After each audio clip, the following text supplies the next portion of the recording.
بيموت أبوها وأخوها، ولكن ما يعرفوش إنها بنت قوية وذكية بتنتقم من زعيم عصابة خطير جدا بمنتهى الذكاء والقوة.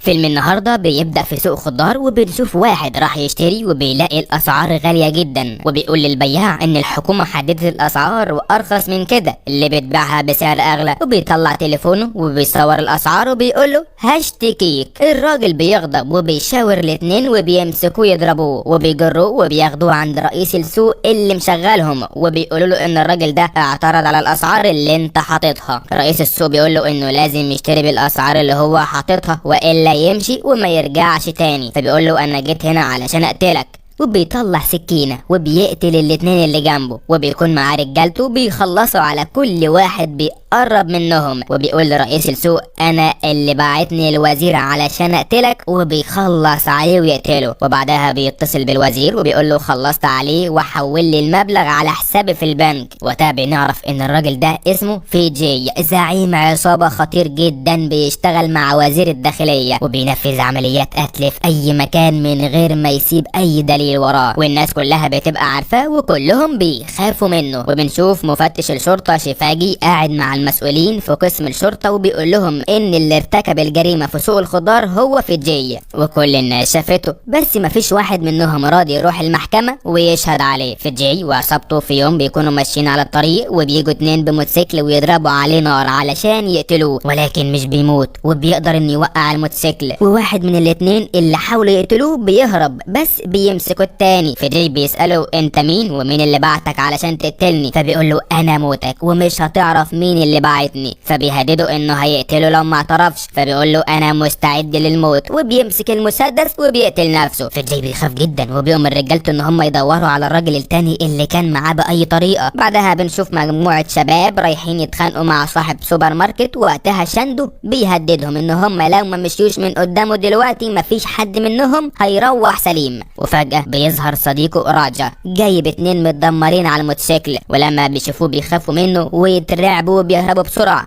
ولكن بعدها بنكتشف ان راجا مخرج ومؤلف افلام وعمل الحركة دي علشان يخافوا ويهربوا من قدامه، وصاحب المحل بيشكره جدا على اللي عمله معاه. راجا بعدها بيروح هو واصحابه ويقابل منتج افلام، ولكن بعد ما بينزل من عنده بيقول لهم المنتج رفض القصة وعاوزني اعمل فيها تغييرات كتيرة جدا ويخليها قصة كوميدية. وقتها بتتصل بيه وبتقول له عملت ايه مع المنتج؟ فبيقول لها انه ما اتفقش مع المنتج لانه عاوز يغير القصة وهو مستحيل يوافق اصلا. بعدها بيروحوا الكازينو علشان يشربوا، وهناك راجا بيقابل مبرمج عبقري جدا بس ما فيش شركة راضية تتعاقد معاه، والبنك رافض يديه كارد يبدأ مشروعه، وبيكون مكتئب وحزين. بس راجا بيشجعه بيقول له انه لازم يكمل في الطريق وما يستسلمش لحد لما يحقق حلمه. تاني يوم الصبح بنشوفهم نايمين في الشارع، وبتيجي شيطرة بتصحيه وبتقول له ازاي تنام في الشارع؟ فبيقول لها انه تقل شويه في الشرب، فبتقول له انه لازم يبطل يشرب والا مش هتتكلم معاه تاني او تقابله، وبتسيبه وتمشي. فبيروح لها البيت مع راغو وبيعتذر لها وبيقول لها انه مش هيشرب تاني، ولكن بعدها بيعك في الكلام معاها وبيتخانقوا مع بعض وبتطردهم بره البيت. بالليل بياخدها ويروحوا مطعم وبيعتذر لها وبيقول لها انه هيحاول يبطل يشرب، وبتساله عن قصه الفيلم الجديد اللي بيكتبها، فبيفضل يحكي لها قصه الفيلم وازاي ان البطل هيخلص على المجرم الشرير ويخلص الناس من شره، وبيفضل يحكي كتير جدا، وكل الناس اللي في المطعم بيكونوا منتبهين قوي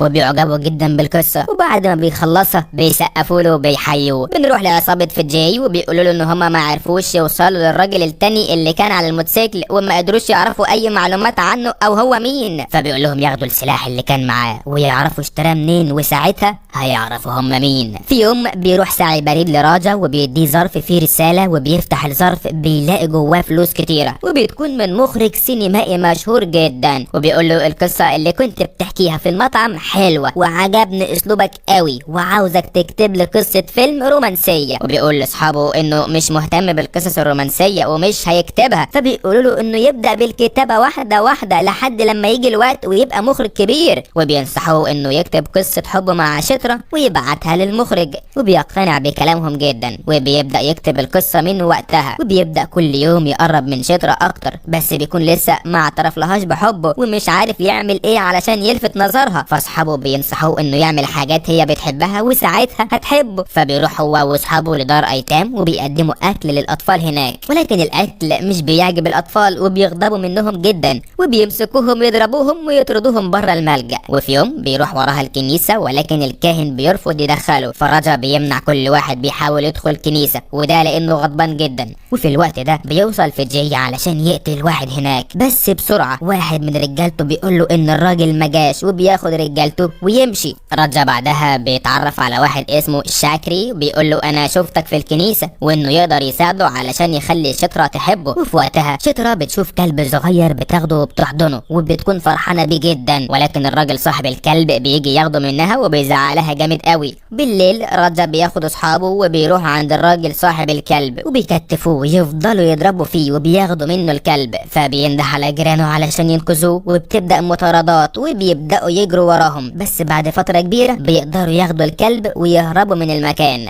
وبياخدوا الكلب ويحطوه قدام بيت شترا، ولما بتوصل شترا بتلاقي الكلب وبتفرح بيه وبتعرف ان راجا هو اللي جابه. بنشوفها بتشتري هدوم وراجا بيروح وراها هو واصحابه، وشاكر بيقول له يروح يكلمها ويعترف لها انه بيحبها. فبيروح لحد عندها ولكن ما بيتكلمش. وقتها امه بتتصل بيه وبتقول له انها عاوزه تشوف له عروسه وتجوزه. شترا بتاخد من التليفون وبتقول لامه انها بتحب ابنها وعاوزه تتجوزه. ما بيكونش مصدق نفسه لما بيسمعها بتقول انها بتحبه. بعدها بيخلص كتابة قصة الحب الرومانسية اللي طلبها المخرج منه وبيبعتها له عن طريق الايميل. بيروح واحد من الوزراء عند فيجي بابنه وبيقول له ابني اعتدى على بنت وابوها اشتكى وهيعمل قضية وهيحبسه وعاوزك تخلص القضية. فبيمسك ابنه ويفضل يضربه على دماغه وبيديه لابوه وبيقول له خده على المستشفى واعمل تقرير انه عمل حادثة من شهر ودخل في غيبوبة، وكده القضية هتبقى انتهت وابنك هيطلع براءة. ورجا بيقابل شترا وبيقول لها انه بيحبها جدا وبيكتب قصة حبهم فيلم سينمائي وهيكون مشهور جدا ويقدر يكسب فلوس كتير قوي، وبتعجب جدا بافكاره وبكل حاجة بيعملها. والمخرج السينمائي بيبعت له رسالة بيقول له القصة عجبتني جدا وعاوزك تنهي القصة براجل عادي هيقتل مجرم خطير لما يروح يزور امه في المقابر. والفكرة بتعجب راجا جدا وبيقرر انه يكتبها.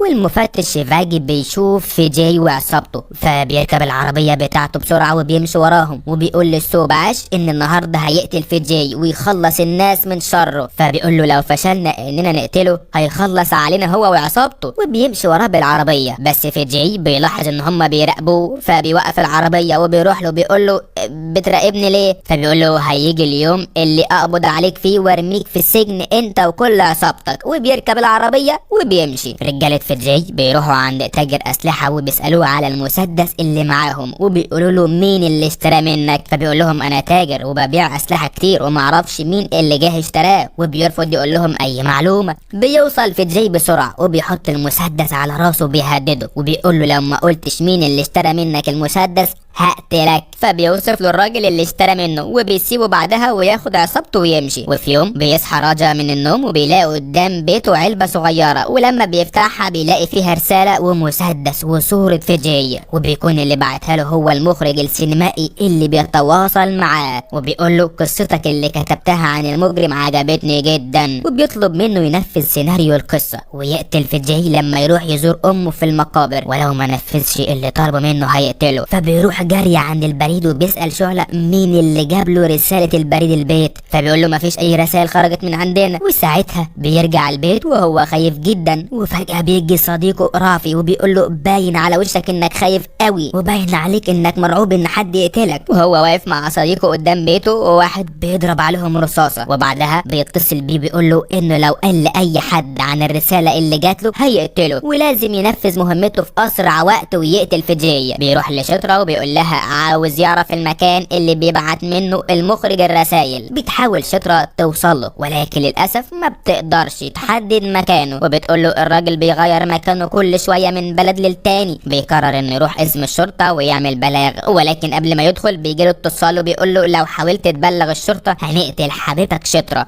فبيخاف عليها ويمشي، وده علشان يخليه يخاف اكتر. وواحد بموتوسيكل بيهجم على شطرة وبيضربها بسكينة في رقبتها وبيحاول يقتلها وبيهرب بسرعة. بنكتشف وقتها ان اللي بيحاول يقتلها هو شاكري، الراجل اللي اتعرف عليه قبل كده، وبياخدوها بسرعة على المستشفى والدكتور بيطمنهم وبيقول لهم الاصابة سطحية وهتخف منها بسرعة. وبيجيله تليفون من نفس الشخص وبيهدده ان المرة اللي جاية هيقتل حبيبته لو حاول يبلغ الشرطة، وانه لازم ينفذ اللي طلبه منه في اسرع وقت. وفي يوم بيقرر فيجي يروح يزور امه في المقابر، بس رجالته بيقولوا له المكان خطر جدا ولازم يأجل الزيارة، لكن بيصمم انه يروح ويزورها. في نفس الوقت ده بيوصل راجا المقابر وفيجي بيقدم الورد على قبر امه، وقبل راجا ما يقتله بتظهر عصابة مستخبية وبيهجموا على فيجي وعصابته وبيقتلوا منهم كتير جدا. بتحصل فوضى في المكان، بس فيجي بيهجم عليهم زي الوحش المفترس وبيبدأ يخلص على العصابة دي واحد ورا التاني وبيقتلهم كلهم. راجا بيحاول يهرب بسرعة من المقابر، ولكن عصابة فيجي بيجروا وراه علشان يمسكوه، وواحد من العصابة بيفضل يجري وراه، وقبل ما يمسكه بتيجي عربية وبتخبطه وبتقتله. وساعتها رافي بيشوف راجا وهو بيهرب من عصابة فيجي، وبيروح راجا الكنيسة لشطرة وبيقول لها ان هم لازم يهربوا بسرعة، فبتقول له مش ممكن اهرب. بتعترف له وقتها ان هي اللي ورا كل اللي بيحصل ده، وان هي اللي بعتت له الرسالة وطلبت منه يقتل فيجي. فبيسألها انت ليه عاوزة تقتلي فيجي؟ فبتحكي له لما كانت صغيرة هي واخوها بيكونوا عايشين حياة سعيدة جدا مع ابوهم، وفي يوم فيجي بيهجم على ابوها ويفضل يضرب فيه هو وعصابته، وبعدها بيقتله. ولكن واحد من رجالته بيجي له بيقول له ان مش ده هو الراجل اللي المفروض نقتله، فبيقول لهم اسف هي واخوها وبيسيبهم ويمشي. ومن وقتها بيقرروا ان هم لما يكبروا هينتقموا من فيجي ويقتلوه. وبعد ما بيسمع قصتها بيقول لها انه مش ممكن يقتل حد مهما حصل، وانها استغلت حبه ليها وبيسيبها ويمشي. بعد فترة بيقدر فيجي يعرف ان شطرة هي اللي عاوزة تقتله لانه قتل ابوها، وبيؤمر رجالته يدور عليها في كل مكان ويقتلوها. عصابة فيجي بتنتشر في كل مكان وبيدور عليها في كل حتة في المدينة، وفي النهاية واحد من رجالته بيقول له انا عرفت مكانها، وبيركب عربيته مع العصابة ويمشي علشان يروح يقتلها. في الوقت ده بيتصل بيه راجا وبيقول له انا اعرف مكان البنت اللي انت بتدور عليها، وبيديه عنوان المطعم اللي موجودة فيه. ولما بيوصل هناك بنشوف راجا بيكتب له رسالة وبيسيبها له، ولما بيقراها بيقول له انا اسف هقتلك.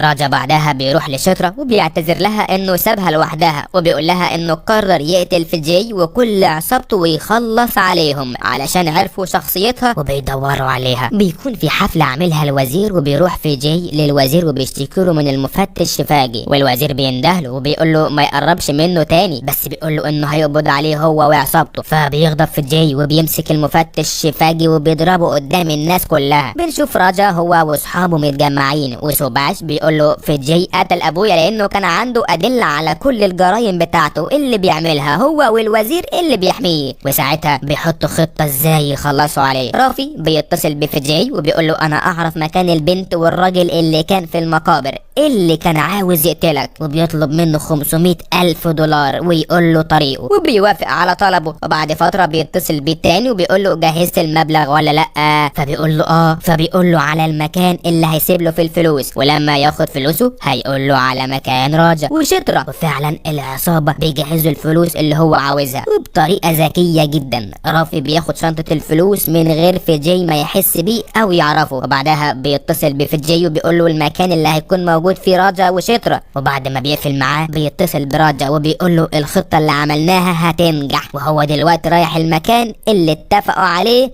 حسب الخطة. وبتوصل العصابة لمكان مهجور وبيكون مستنيهم راجا، بس بيكتشف ان فيجي مش معاهم، والعصابة بيفاجئوه بيقولوا له ان هم كشفوا خطتهم، وفيجي دلوقتي هيقتل حبيبته شطرة. وبنعرف انه كان حاطط جهاز مراقبة في الشنطة اللي خدها رافي، وعلشان كده عرف طريقهم. وبيهجموا على راجا وبيفضل يجري منهم في مكان لمكان، وبيكون صحابه موجودين معاه في نفس المكان، وبيقدروا ان هم يخلصوا على كل افراد العصابة ويقتلوهم. فيجي بيوصل لشطرة وبيضربها وبيفضل يجري وراها في الشوارع علشان يقتلها، وفجأة بيظهر شعلة وبيقف قدامه علشان يحميها، ولكن فيجي بيقتله ويخلص عليه. وبيوصل راجا وشعلة وبيقول له انه يجري بسرعة بسرعة ويلحق شطرة قبل فيجي ما يقتلها. راجا بيهجم عليه وبيفضلوا يضربوا هما الاتنين في بعض، وبيكون القتال عنيف جدا بينهم، وكل الناس اللي موجودة بتساعد راجا علشان يخلص على فيجي ويقتله. وفعلا بيضربوا ضربة قوية جدا، وشطرة بتحط حاجة زي الخنجر على الأرض وفيجي بيقع عليها وبيموت، والناس بيروحوا له يشكروه انه خلصهم من فيجي اللي قتل ناس كتيرة قوي منهم. بعدها بنعرف ان راجا